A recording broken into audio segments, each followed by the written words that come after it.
Lapar ya apa nih? Iya, lapar sekali kayaknya. Kita ajak Anda untuk makan nih. Aceh terkenal dengan ragam kulinernya yang khas. Mulai dari sajian mie dengan beragam rempah hingga kelezatan roti cane khas Aceh. Kayaknya Fani tadi sempat ngobrol dengan saya sebelum ini.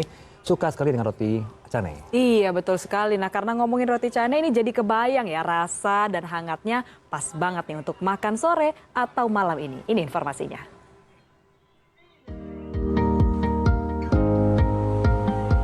Mie Aceh, sajian mie yang diolah dengan beragam rempah tentunya tidak asing bagi para penggemar kuliner.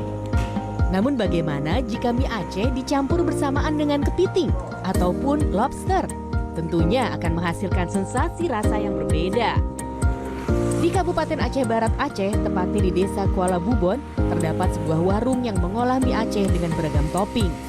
Warung ini menyediakan mie kepiting, lobster, udang, daging, dan juga mie kerang. Harganya pun cukup terjangkau. Untuk mie kepiting bakau dijual dengan harga Rp35.000.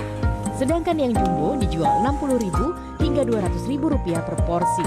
Ini mie ini khas sekali karena ini juga kepiting. Ini bangka jumbo, rasanya luar biasa, tidak sama dengan mie kepiting dari laut. Cekto, pemilik warung, mengatakan ia telah 8 tahun berjualan mie kepiting, di mana bumbu rempahnya pun ia racik sendiri. Dalam sehari ia dapat menghabiskan 50 kg kepiting dan 30 kg mie Aceh. Memang mie kepiting yang pertama kali mie kepiting, habis itu lobster ada juga, udang biasa, daging, kerang.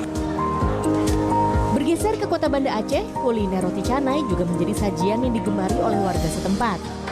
Berbahan utama tepung dan telur, tidak hanya menggunakan kuah kari kambing, kini banyak varian rasa dari roti canai, seperti coklat, durian, pisang, hingga keju.